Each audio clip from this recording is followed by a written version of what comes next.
Does the league feel any better about the defensive talent on the 2025 Seattle Seahawks?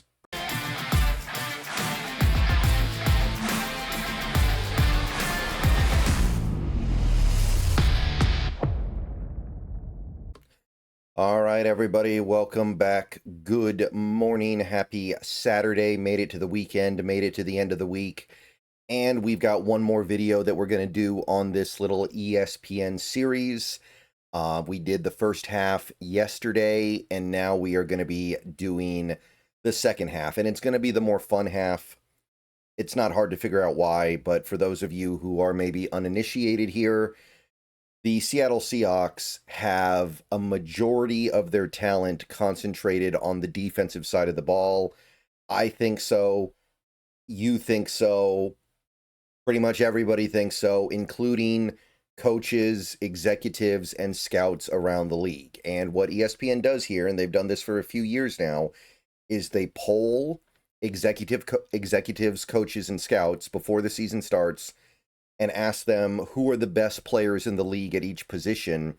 And then they calculate and tabulate out all their findings, and then they put together a list of the best players at each position according to these football minds. And I think that's kind of cool. This is not a list being put together by the writers of ESPN. This is not a listing that is determined by 4 or 5 people who work for ESPN. This is actual people that work in the league. These are people in front offices. These are people who make decisions at the highest level possible on which players a team might covet or not covet so much. So this means something, and I think it's good to look at. And we're going to be doing the defensive side of the ball. ESPN wrapped this up, I think it was 2 days ago. So they go in a random order, so I just wait for them to finish, and then I do all the offensive positions in one day, and then I do the defensive positions the next day. So today is going to be all about the defense, and if you want to know what the answer to the question that I asked is in the little intro to this video, yes, they definitely like our defense more than our offense, at least in terms of the talent, the top-level talent. Please like this video if you haven't already, subscribe if you're new, click the bell for notifications, become a channel member for $2 a month. Those are the best ways to support the channel. Going to start on the interior with defensive tackles. Again, things are a little bit nebulous because you have 3-4 defenses and you have 4-3 defenses, but you can kind of get a feel for what a player is regardless of defense. So defensive tackles for 2025, the ranking goes Dexter Lawrence, Chris Jones, Jalen Carter, Jeffrey Simmons, Quinnen Williams, and here we go, Leonard Williams comes in with the 6th overall ranking. Excuse me. This is a significant bump over where he was last year. Last year, he was not even an honorable mention. That's what happens when you have probably the best year of your career.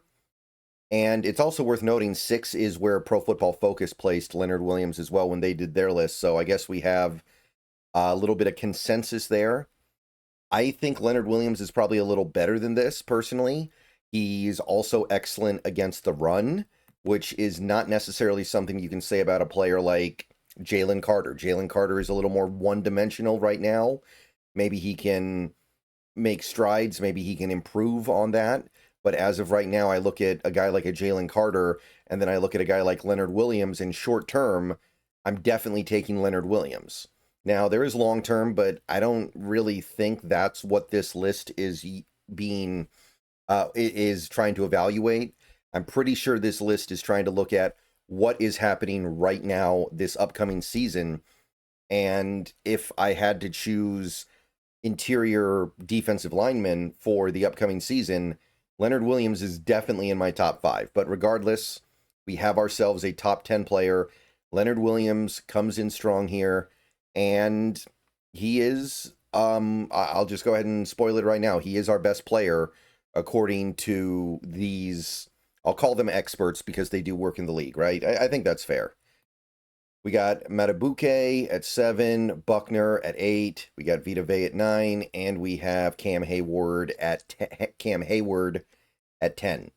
So no Seahawks beyond Leonard Williams in the top 10, which you wouldn't expect. Honorable mentions include Wilkins, Brown, Zach Allen, Zach Seiler, Kobe Turner. So that's like your top 15. And then we've got some guys receiving votes. No Seahawks. And if you count, 16, 17, 18, 19, 20, 21.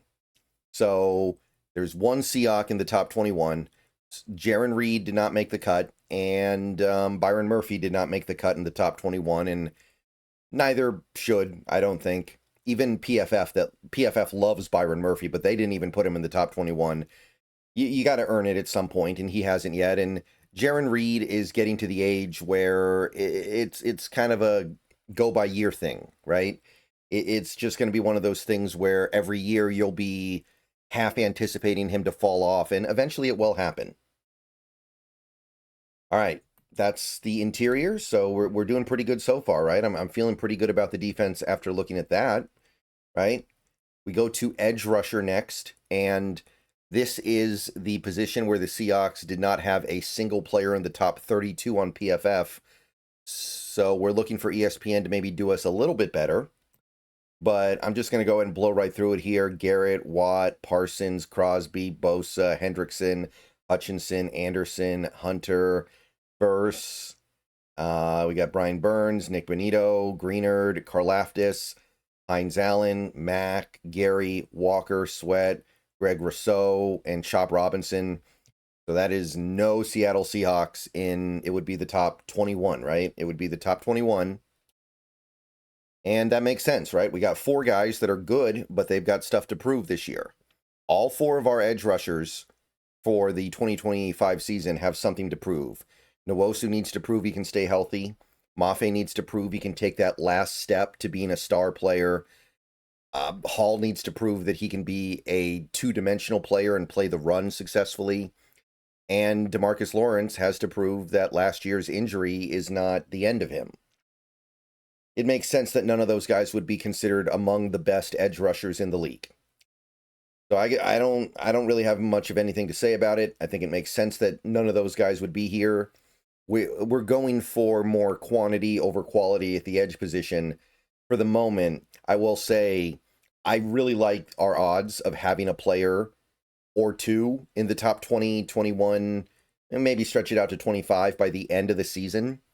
I think that Mafe in particular is going to have a big year, and I could see somebody like a DeMarcus Lawrence having a big impact as well. Maybe not quite to that level, but right now they don't belong here. Okay. Linebacker is next up here. This is off-ball linebacker, interior linebacker, whatever you want to call them. Let's see here, because this is another position that isn't great at the top end. I like where the Seahawks are at the linebacker position generally, but they're not getting there with star power. They're getting there by having 2 good, capable players that can get it done. So I wouldn't necessarily expect either guy to be here. Warner, Smith, Zach Bond, Nick Bolton, Luvu, Edmonds, David, Overshone. By the way, shout out to Overshone. How did that happen? It wasn't that long ago this guy was suffering a catastrophic injury in a preseason game against Seattle, and now look at him. Greenlaw, Quincy Williams, so that's your top 10.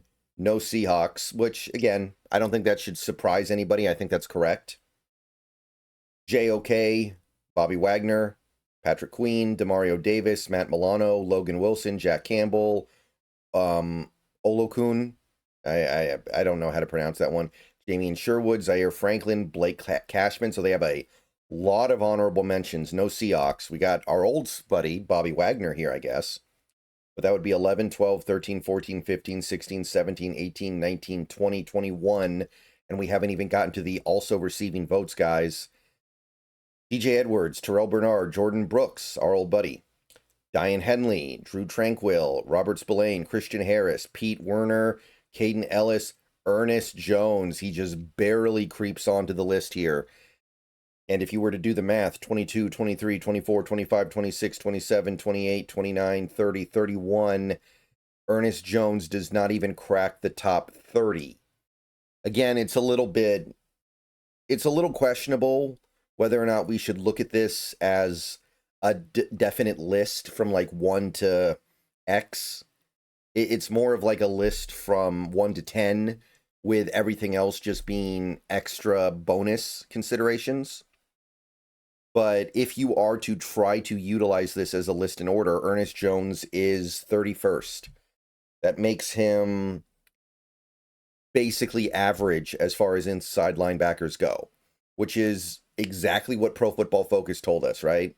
They had Ernest Jones right around 30th in the league as well. I'm going to say it again. I know he's not elite. Maybe he's not even a great player. But you look at the impact that he had on the defense last year when he got here versus before he was here.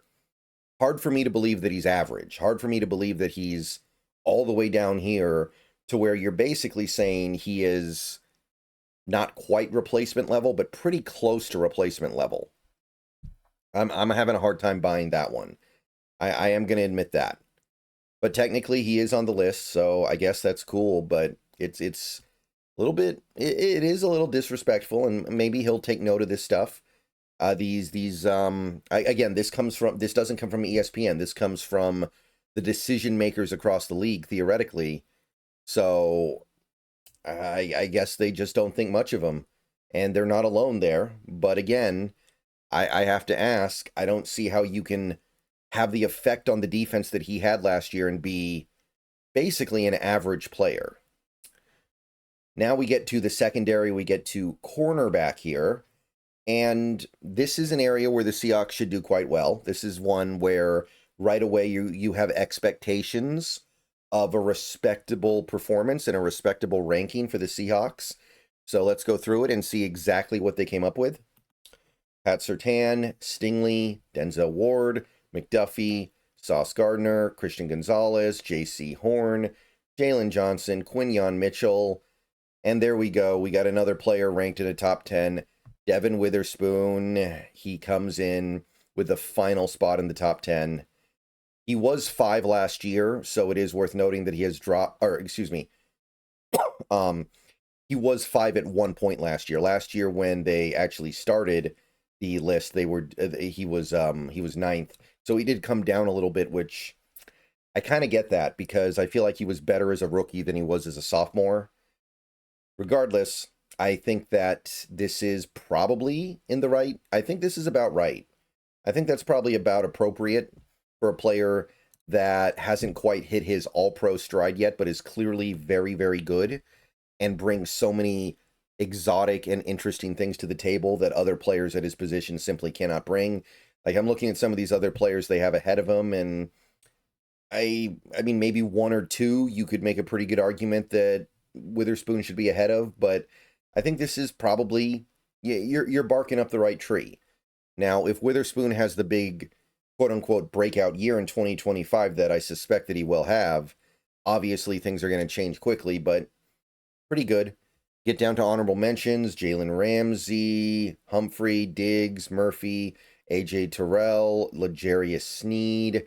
So no Seahawks there, but we get down to also receiving votes: Cooper DeJean, Deron Bland, Shavarius Ward, DeCommodore Lenore, DJ Reed, Carlton Davis, Marshawn Lattimore, Alontae Taylor, Joey Porter Jr., Teron Johnson, Reek Woolen. It took a while to get to him, but we did eventually get to him in the also receiving votes category. And let's do some quick math here. 11, 12, 13, 14, 15, 16, 17, 18, 19, 20, 21, 22, 23, 24, 25, 26, 27. So there are a lot of corners in the league, so 27th out of however many corners are being taken under consideration here is still well above average. Probably, you'd even probably go so far as to call it good. It is worth noting, though, that it is a good amount less than what Pro Football Focus gave him. I mean, the Woolen thing, of all the things on this team that are hard to figure out right now, Woolen's probably the hardest to figure out. Like, we're talking about a player that is so remarkably good in a couple areas, but has so many problems in other areas. And I know some people try to say, well, those problems weren't really problems last year. I think they were. I have some issues with the way he played last year. I have some issues with the way he's played for the last 2 years, but he's very good. I don't know if I can sit here and say I'd rather have Carlton Davis III over Riq Woolen. I don't think I'd rather have Cooper DeJean than Riq Woolen. Cooper DeJean, who I love, is playing life on easy mode on that Eagles team that is completely loaded. I don't know if I would rather have Joey Porter Jr. than Riq Woolen. I think you probably bump him up a little bit from this if I had to actually try to quantify it, but not too much. I don't mind the I don't even want to call it disrespect, but I don't mind the perspective of Riq Woolen not being an all-around great corner. I think he's got to prove it with an all-around good season in 2025. So I think this is a little bit low. I'm not going to jump all over it, though. I don't think it's that bad. I don't. And not everyone sees what I see with Woolen, but I wanted him to be a little bit further along by now. Okay, safety. Safety last position here. Kyle Hamilton, number 1. Brian Branch, McKinney, Bates, the 3rd. Kirby Joseph, Derwin James, Winfield Jr., Buda Baker, Minka, and we have another Seahawk coming in at 10 here with Julian Love. Julian Love was not even a vote getter last year, by the way. So this is a big bump up for him. It reflects the fact that the decision makers in the NFL think very highly of him as a player. They think he's really good, and they think he's made big improvements from 2024. Great news here. I think that it's pretty fair. It's very close to what Pro Football Focus gave him. He was like 11th on their list. So there's a little bit of consensus here, and I think it's about right. I think that he is I think that he is not an elite safety, but he is a great safety.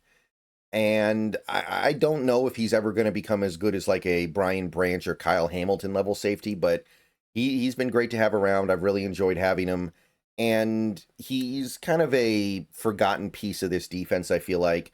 So him getting on the top 10 list it's great. We got some honorable mentions here, and then we've got some also receiving votes here. I think there's like 19 or 20 guys here total. No Kobe Bryant, no Nick Emenwari on both counts. You wouldn't expect them. Kobe Bryant didn't even play a full season at safety yet. Probably needs to do it for the full 2025 to even be considered here. And of course, Emenwari hasn't played yet, so I mean, they do have some rookies in this ranking, to be clear. I mean, Kalen, I'm sorry. They did have a couple of rookies in this category. I believe Kalen Bullock is a rookie, actually, now that I think about it. But you got to earn it. All right. Let me know what you guys think. See you guys later. Go Hawks.